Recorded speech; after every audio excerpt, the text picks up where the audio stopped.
देखिए, आज एक बहुत ही महत्वपूर्ण फैसला सुप्रीम कोर्ट ने दिया जिसका कि बहुत लंबा असर होगा हमारी पूरी चुनावी लोकतंत्र के ऊपर।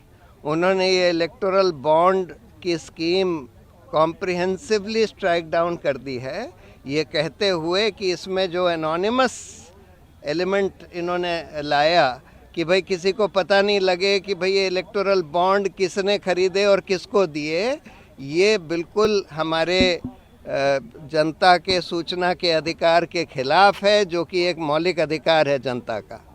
और साथ में उन्होंने तो ये जितने भी अमेंडमेंट्स आए थे कंपनीज एक्ट में, इनकम टैक्स एक्ट में, रिप्रेजेंटेशन ऑफ पीपल एक्ट में, सबको रद्द कर दिया है इलेक्टोरल बॉन्ड स्कीम को जो ला रहे थे। दूसरी बात, उन्होंने ये भी बोला है कि ये जो अमेंडमेंट करा गया था कि कंपनीज जो हैं कितना भी पैसा पॉलिटिकल पार्टीज़ को दे सकती हैं। पहले जो रिस्ट्रिक्शन था कि अपना एनुअल प्रॉफिट से 7.5% से ज़्यादा नहीं दे सकती, वो भी रद्द कर दिया है कि ये हमारे इलेक्टोरल डेमोक्रेसी के ख़िलाफ़ है, क्योंकि ये लेवल प्लेइंग फील्ड को हटाता है और बड़ी बड़ी कंपनियों को इलेक्शन इन्फ्लुएंस करने देता है।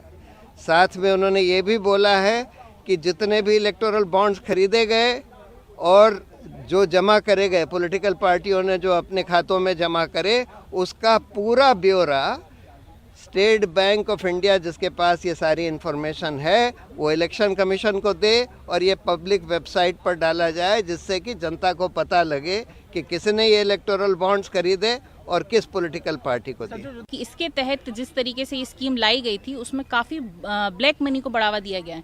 एक ट्रांसपेरेंसी नहीं है इसमें, आप किसी का नाम डिस्क्लोज नहीं हो रहा। इसके पहले नाम डिस्क्लोज होता था और एक निश्चित 2,000 रुपये से ज़्यादा आप अगर नहीं दे सकते थे कैश में और पार्टी को डोनेट कर दिया। इससे ट्रांसपेरेंसी तो पूरी तरीके से खत्म हो गई और निश्चित रूप से कहीं ना कहीं डेमोक्रेसी के लिए बहुत बड़ा खतरा है। तो मैंने इसमें पिटीशन दायर करी थी कि इस स्कीम को रद्द किया जाए। It should be transparent. निश्चित रूप से देखिए, ये तो इम्पोर्टेंट है ही। जब तक हम डिस्क्लोज नहीं होगा तब तक काफ़ी सारे मुद्दे हैं जो सामने आएंगे और काफ़ी सारी परेशानियों को साथ लेके आएंगे।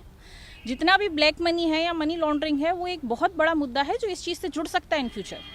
In 2018, when this electoral bond scheme proposed, in this scheme, it should be said that you can buy bond from the bank and you can give the money to the party which you want to give, and your name is doesn't disclose, which is against right to information, and it should be disclosed. So I filed a petition in Supreme Court in which I said that it should be transparent and they should give the name and amount who donate the amount to the party.